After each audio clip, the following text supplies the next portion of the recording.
And to control the timing, you've got two resistors and a capacitor. And so the first resistor here is going from 5 volts to pin 7. This is a 1K ohm resistor. And then from pin 7 to pin 6, I've got a 100K ohm resistor. And then pin 6 is connected around to pin 2. And then from pin 2 to ground, I've got this capacitor, and this is 1 microfarad capacitor, and you can see the positive side is connected here to pin 2, so the negative side is connected to ground. You want to make sure that's in the right way. And so those resistors and the capacitor control the timing. We'll see how that works in a minute. But the output of this chip is on pin 3, and so that's just connected to this LED. And the output can drive a fair amount of current, so we want to make sure we have a current limiting resistor. This is just a 220 ohm resistor.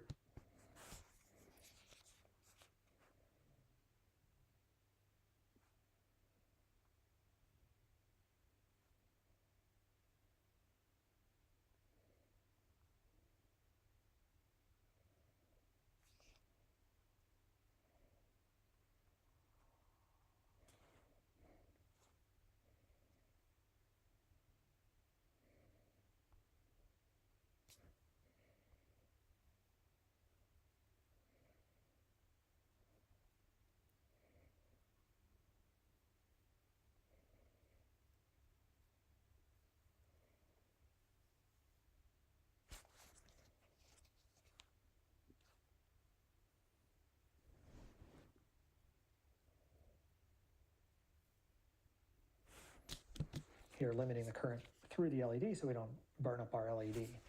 So how does it work? Well, a good place to start, of course, is the data sheet. This is the data sheet for the 555 timer. And you can see they actually give you a whole schematic of what's going on inside that chip, which we won't go through all that. But they also give you a bunch of other stuff in here. One is this sort of block diagram that gives you a little higher level view of what's going on. And so you can see there's a couple comparators. There's these 3 resistors. There's a flip-flop that these comparators connect into, and then there's this output stage. So this is pretty interesting. I don't personally like the way that this is drawn. It's kind of drawn to line up with the pins here. They give you a different version of it a little bit later on in here. This is a sort of a different view of the same thing. But I don't really like this one either. It doesn't show there actually should be a connection from here to this comparator, and you don't really know what these inputs are. It's like, okay, there's 3 things going into the flip-flop, but what are they? I don't know. I don't particularly care for these diagrams. So I drew up my own that I think explains this a little bit better.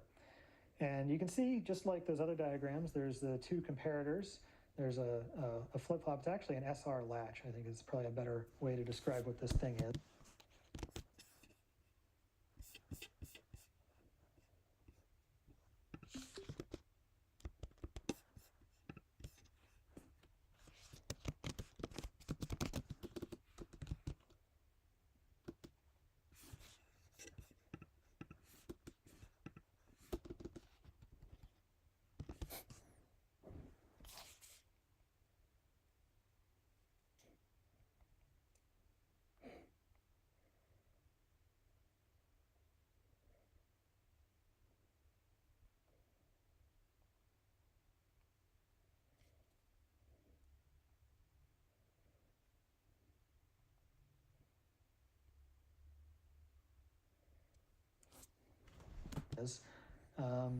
And we can just kind of walk through what's going on here. So everything inside this blue box here is kind of what's going on inside the timer itself.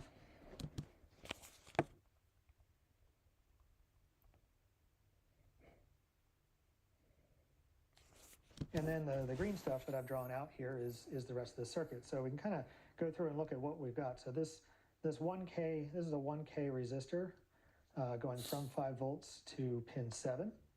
And then between pin 7 and 6, that's this 100K resistor here. And then you can see pin 6 and 2 are connected. That's this little green wire going around here. And then between pin 2 and ground, we have this 1 microfarad capacitor. And then over here, we just have our LED, and this is our, I think it was a 220 ohm resistor over here. So this is our circuit. And to understand how it works, we can kind of look at what's going on inside the 555 timer. So just start by looking at this path through here. You can see we've got our plus 5 volts up here, and then of course our ground down here is 0 volts. And then there's these 3 resistors, and I think each of these resistors inside here is 5K. So 5K, 5K, 5K. I think it's a complete coincidence that it's a 555 timer, but anyway. But what these do is these set up a voltage divider. And so at this point here, you've got 1/3 of the voltage between 0 and 5 volts. So that's 1 2/3 volts. So 1.67 volts, we'll call it. And then at this point here, we've got 2/3 of our 5 volt supply. So this is 2/3 is 3.33 volts. And so you've got this voltage divider. So you got 5 volts, you go through this resistor, you're down to 3.3, you go to this other resistor, you're down to 1.6667, whatever. You go through this other resistor, and you're down here at ground at 0. And what that does is that sets up these inputs for these comparators. And the way the comparators work is there's a positive input and a negative input. And if the positive input is above the negative input, then the comparator switches on, and the output is 5 volts. And if the positive input is below the negative input, then the comparator switches off, and the output here is 0 volts. So let's think about what happens when we turn this thing on. Get this out of the way here for a second. So what happens is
let's assume that these inputs over here, this is all 0 volts. So we've just turned this on, the stuff is 0 volts.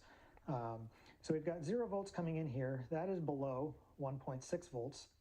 And so this comparator turns on. And so that triggers the set pin of our SR latch. And if you don't know what an SR latch is, I've got a video on that. But basically, it's got a set and a reset. And when the set goes high, then the output comes on. And when the reset goes high, then the output turns off. And then, of course, if they go low, then it remembers its last state. And there's both the output here, and then there's the inverted output here, which is always the opposite of our output. So if we have 0 volts here, we got 0 volts here, this comparator will be on because 0 is below 1.6. And this comparator will be off because 0 is not above 3.3. So this one's off, this one's on, and so the latch is going to be set, which means our output will be on. So the LED will be on. So we're going to start on. So we'll do a little graph here. And if our output is on, then our not output, our inverted Q here is going to be off, and so this transistor will be off, and so nothing.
Nothing's going to go happen here. We can kind of ignore this whole discharge thing here for now.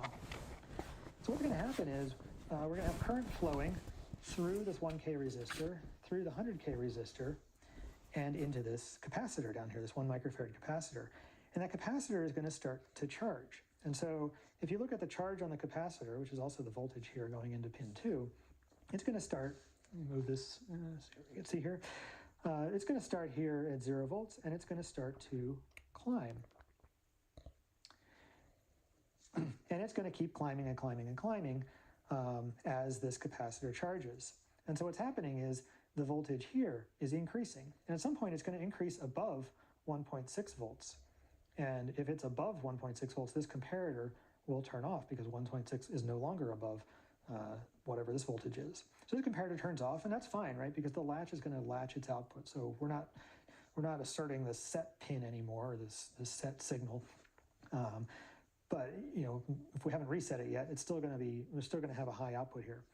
But eventually, this voltage is going to reach 3.3 volts, and it's going to maybe go a little bit above 3.3 volts. And at that point, that voltage is going to be above 3.3 volts, and this comparator will turn on because the positive input here is above the 3.3 volt negative input.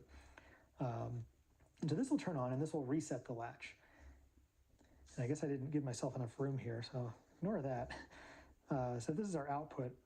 Our output is going to get reset when this hits 3.3 volts. So if this is like 3.3 volts on our capacitor here, maybe this down here is 1.6 volts, and then we'll say this is 0. So we started at 0. We went through 1.6 volts.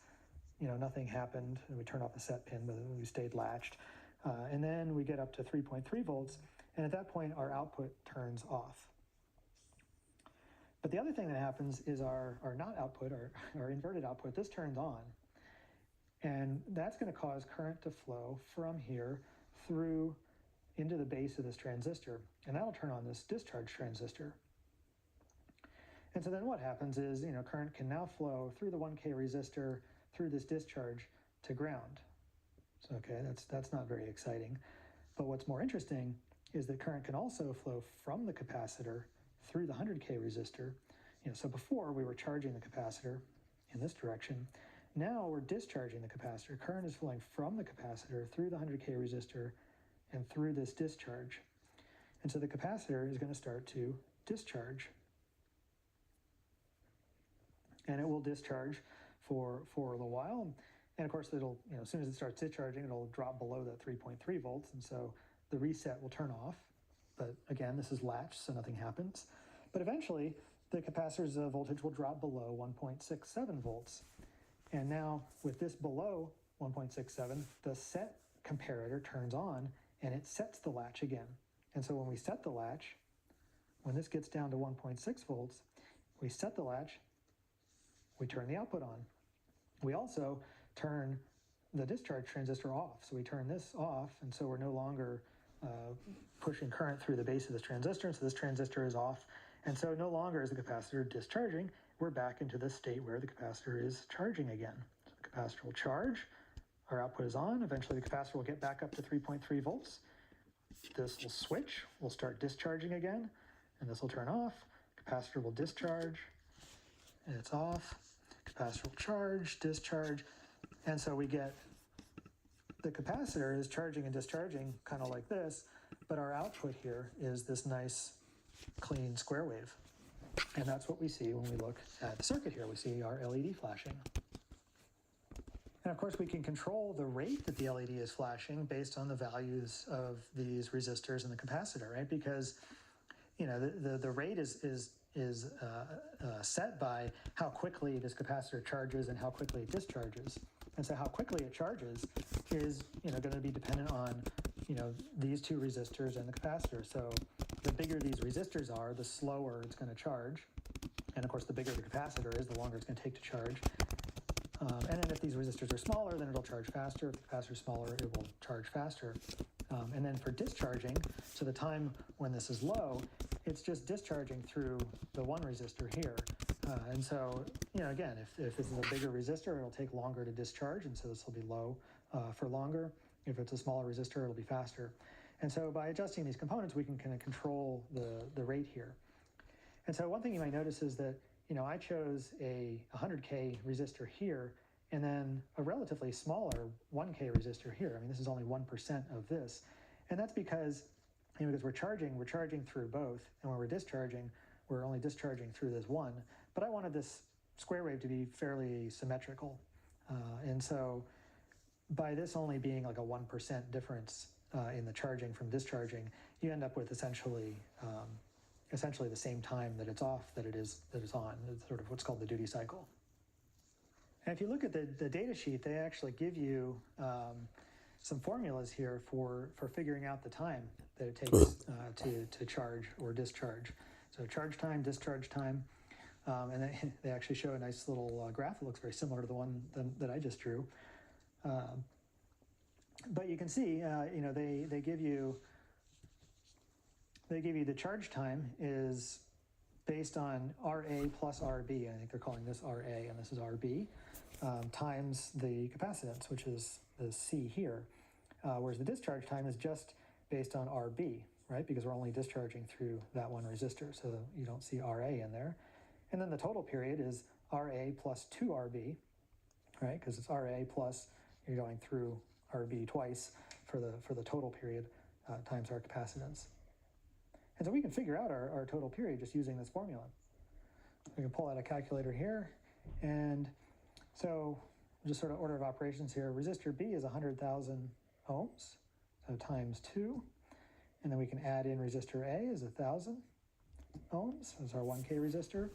And then we'll multiply that by our capacitor, which is it's a 1 microfarad capacitor, so I think that's 1 microfarad. And then we multiply that by this 0.693. And the reason you're multiplying by that is, the resistance times the capacitance gives you the time constant, and that's used in to sort of give you this exponential. See what I'm doing here? The curve for this exponential function.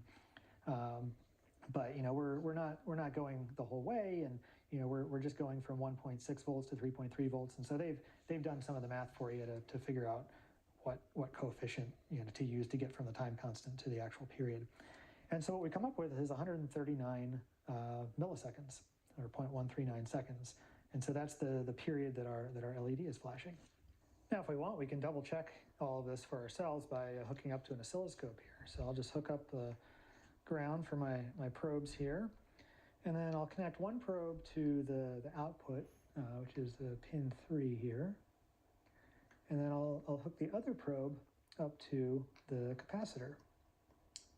So we can watch the charge on the capacitor. And here we go. We can see our output, which is this nice square wave, and then we can also see the charge and discharge of the capacitor. And so if you look, 0 volts is down here. So this is 1, 2, 3, 4, 5 volts. So you can see the charge and discharge of the capacitor is going from, this is about 1 2/3 of a volt up to, 1, 2, 3 and a little bit, 3 1/3 volts. So exactly what we'd expect from that, that voltage divider. Now the output you see is going from, 0 volts here to 1, 2, 3 and a little bit here, 3.5 volts maybe. And you might expect it to go all the way to 5 volts, but actually the data sheet does talk about this. It does say, if we look at the output voltage here for our 5 volt, it says typical is 3.3 volts, and we're getting a little bit more than that, but it says the minimum is 2.75 volts, so we should be getting at least a minimum of that, which is fine. That's enough for a logic high level, so if we're feeding this into any kind of digital logic, we'll be okay with that. And then we should see 139 milliseconds here, so this is 50 milliseconds per division, so this is 100, 200, and so that's not quite, not sure why. I'm gonna double check this. Well, I figured out the mystery. So we calculated 139 milliseconds, and we were seeing about double that. And the problem turned out to be these capacitors. So, looking at this capacitor, it says 1 MFD 50V. So I would assume that means it's a 1 microfarad capacitor, 50 volts. It's got this 1022. I assume that's a date code of some sort. Maybe it's manufactured in 2010, the 22nd week of that. And that's all it says on it. So I would assume this is a 1 microfarad capacitor. Turns out, when I hook it up to my meter, it measures at 2 microfarads. So I don't know what's going on with that. I got a whole bucket of these things, and they all say 1 MFD on them. And they all, or at least all the ones I measured, measure 2 microfarads. So instead of 1 microfarad, it's 2 microfarads. And so, if we plug that into our formula, we had 1 microfarad there. Instead, we plugged 2, we're basically multiplying by 2. So multiply that by 2, 278 milliseconds. And, we're measuring 263 milliseconds period here, and that's much more in line. That's certainly within, we've got 5% tolerances on these resistors and stuff. So 263, 278, close enough.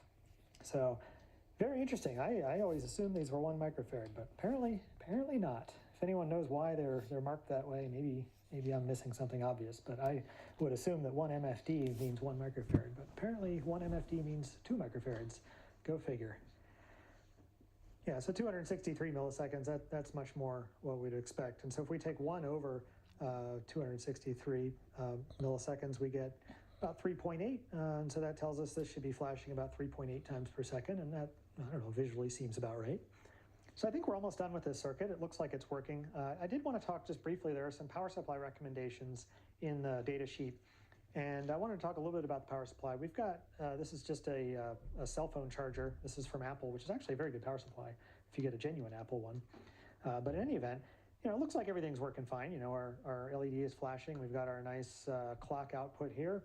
So you could probably use this and it would work okay, probably.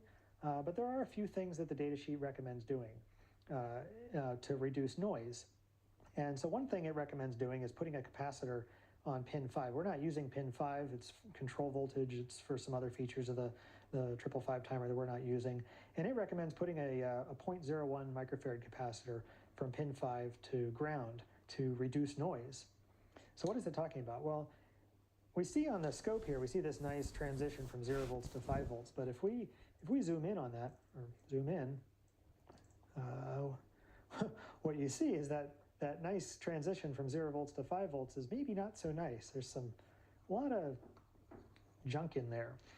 So if we add this capacitor that they're recommending from ground to pin 5, boom, clears it right up.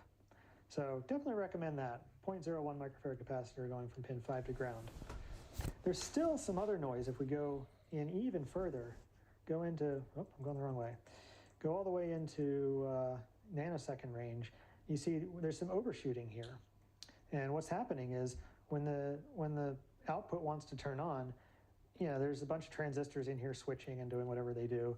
And when they switch, there's a different current requirement. So they're pulling more current, or they want to pull more current from the power supply, and they're not able to pull that current as quickly as they would like to. And then at this point, they end up getting more current than they wanted, and it kind of overshoots. And I'm surprised we don't see more sort of back and forth oscillations here. That's fairly typical, but it looks like it levels out pretty quickly here. But we're overshooting above, right here. This is 5 volts. We're going up over 6 volts, which may not be good. If our output is supposed to go between 0 and 5 volts, and we're feeding into something that's expecting 5 volts, and we give it 6 volts, that could be a problem. And the reason that this is happening is, our power supply is over here, and we've got all this wire that's connecting it to the board. And you say, well, the wire is just it's a conductor, just electrons flow right through, no problem. Well, almost. In a perfect world, sure, that's how wire would work, but we're not in a perfect world, and so this wire has some impedance. It's actually acting as an inductor. So when you run current through the wire, you get a magnetic field that builds up around it, and that magnetic field is going to resist changes to the current that flows through that wire. And so when we try to pull more current, we get a little bit of an impedance that's resisting that. And so I can demonstrate this by getting all of this wire out of here and hooking up this short USB cable that I've hooked up, and plug that in. And there you see this comes up a lot faster. Is one thing you'll see, and you also see it doesn't go above 5 volts. Still doesn't, it takes a little bit of time to settle in, but this is much better. We're staying in spec. We're not going above 5 volts. It's turning on pretty quickly. And that's just because we don't have all of the impedance in this wire. We do still have impedance, from here through the traces inside this breadboard, and into the chip and everything. So it's still not perfect, which is why it doesn't look perfect. So, and what's happening is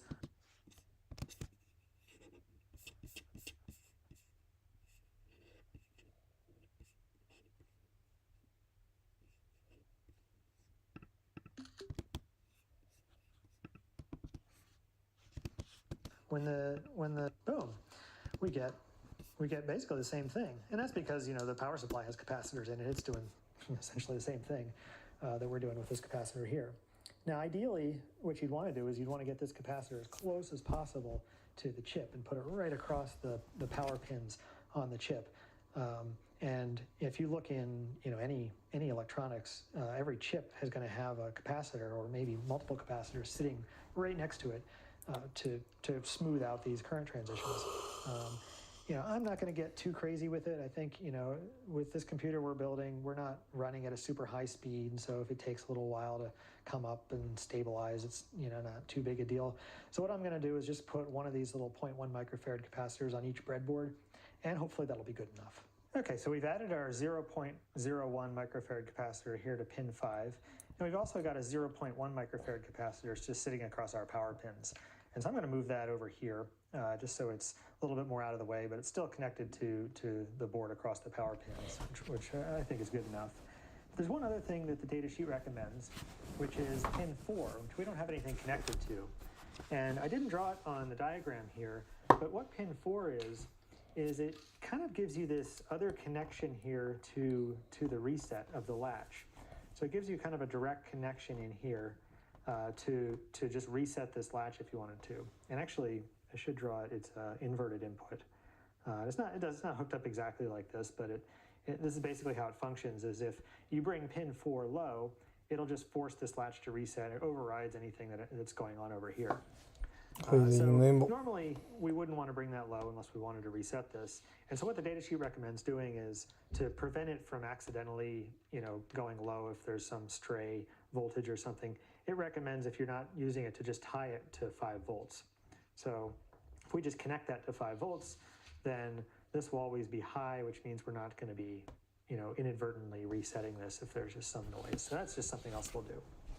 And then the last thing I wanted to do is I want to be able to control the speed of this thing. So we have it blinking at this, 3.8 times per second or whatever it is, which is great, but it would be nice to be able to control it. And of course you can change out the capacitor, change out these resistors, and hopefully you can kind of see how to do that. But what would be really nice is to add, change this 100K resistor to a variable resistor.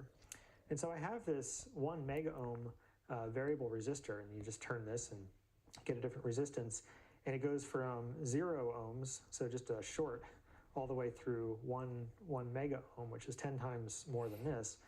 And so what we can do is we can add this to the circuit here, and what we can do is we can hook that up in place of this 100K resistor.